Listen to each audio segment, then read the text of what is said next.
मक्का मुअज़्ज़मा में लाखों मुसलमान तवाफ और सई के अलावा इबादत व अज़कार में मसरूफ हैं। 5 रोज़ा अयाम हज के लिए लाखों मुसलमान वादी मिना में क़याम, मैदान इरफात में वकूफ़ इरफात और मुज़दलिफ़ा में शब बसरी करेंगे।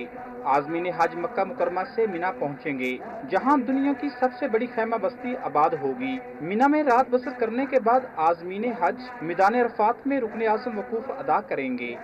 जो जाता है वहाँ कुर्बानी करता है तो कुर्बानी के एक एक बाल के बदले अल्लाह ताला उसके लातादाद गुनाह माफ़ कर देते हैं। हज करता है जिस वक्त अल्लाह ताला इखलास नियत से जब बैतुल्लाह शरीफ को देखता है तो अल्लाह ताला जो मुराद है उसको पूरी करते हैं।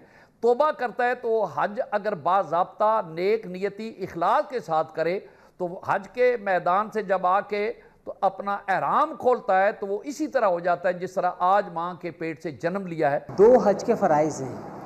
एक मैदान अरफात में 9 ज़िलहज्जा यौम अरफा के दिन क़याम करना, चाहे वो 1 मिनट का क्यों ना हो, ये फ़र्ज़ है। नंबर 2 तवाफ़ ज़ियारा करना। जब 10 ज़िलहज्जा को बड़े शैतान को कंकरियाँ मार के उसके बाद कुर्बानी करके हलक करा के बंदा फारिग हो जाता है तो अब वो तवाफ़ ज़ियारा करने के लिए खाना काबा जाएगा, मक्का मुकरमा जाएगा। तो ये तवाफ़ ज़ियारा करना हज के फ़राइज़ में से एक है। ये 2 मनसक हज हैं।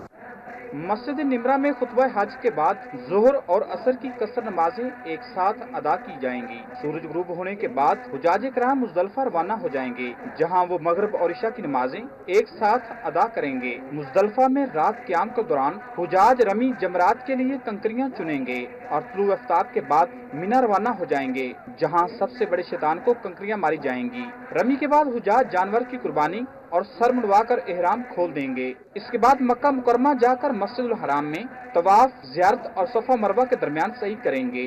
मलक रशीद आसिम, वक्त न्यूज़, लाहौर।